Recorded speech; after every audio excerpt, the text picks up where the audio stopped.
Hello everyone. I'm going to make a video tonight. It's sort of geared toward people starting out, beginners, and people just learning. Um, it is a video I hope will help some people when they start out is starting a fly tying business or start learning how to do it.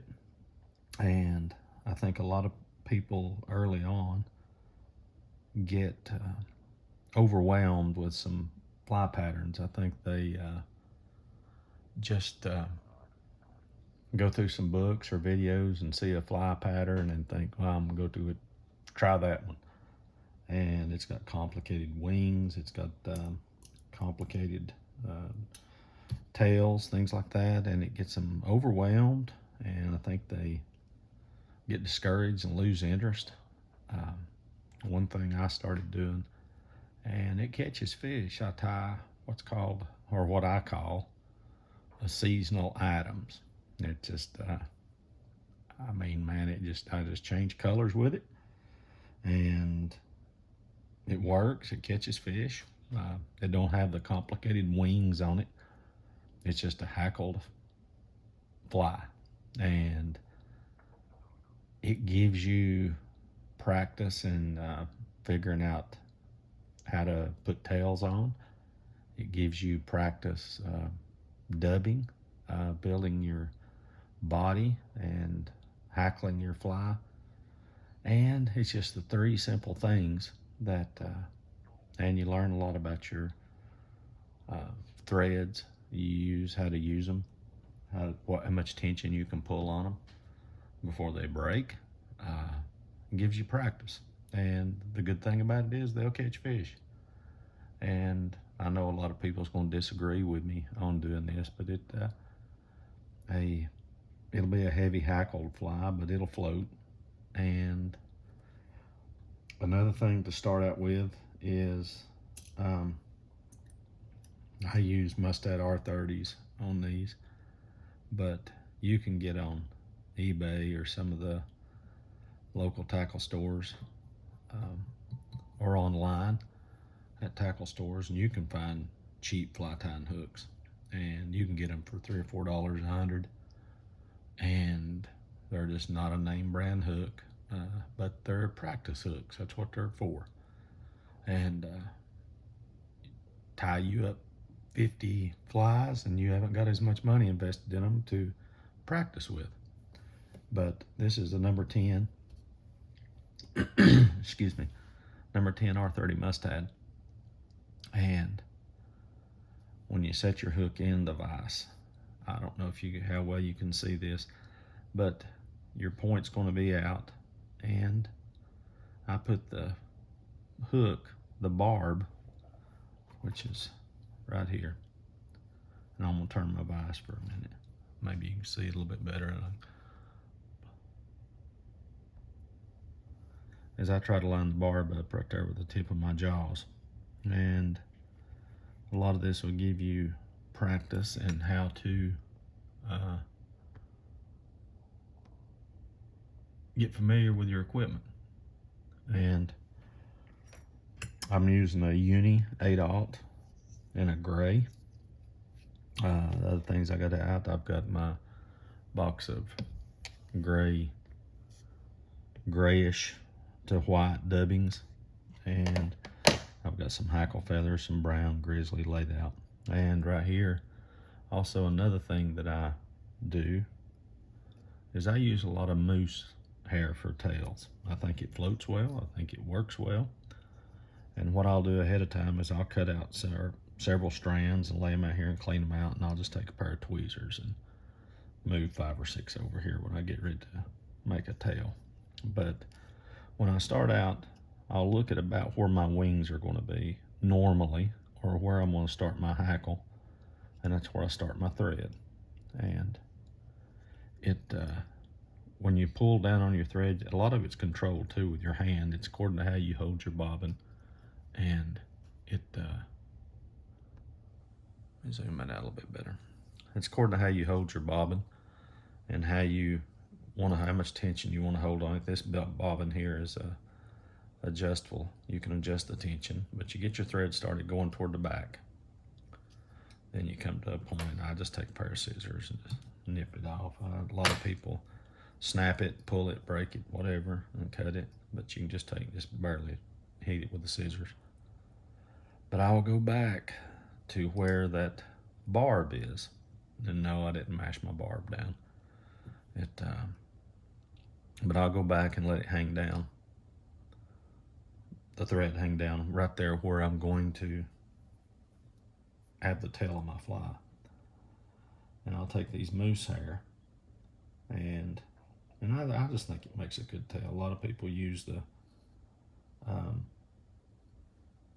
feathers, and I use CDL also on mine. I've got a grizzly and a brown CDL, but for my tailing that I use, but I like using these moose hair tails.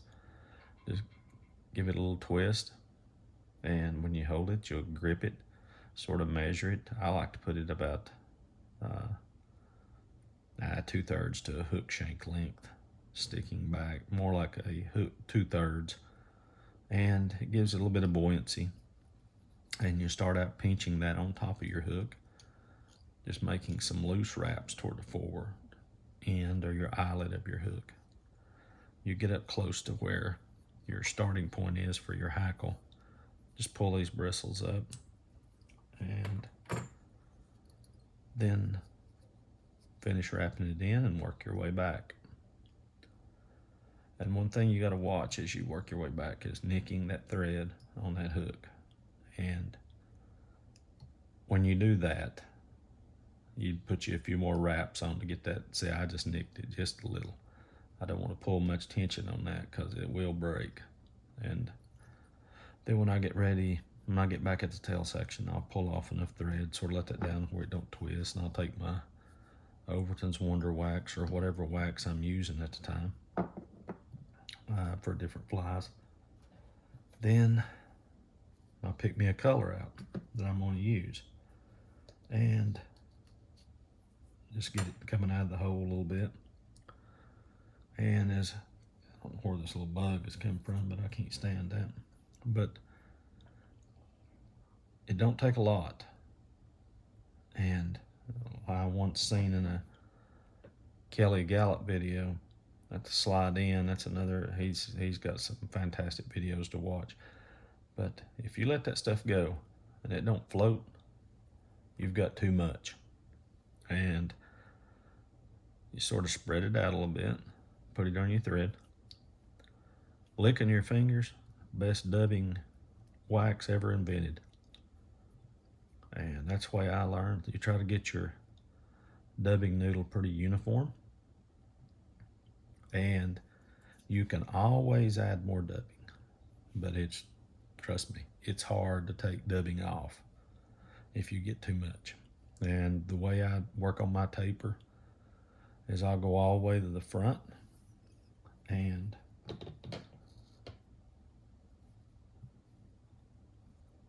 add a little more to my thread, work my way back a little. And this is parts that people won't agree with, your veteran fly tyers.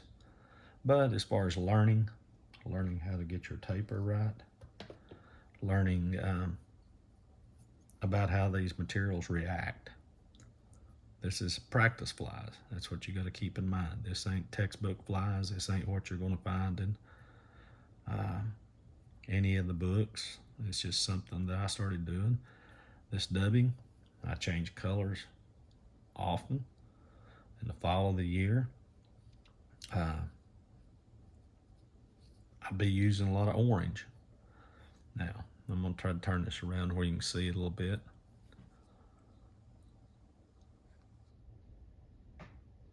And see that taper. And that's about what you want.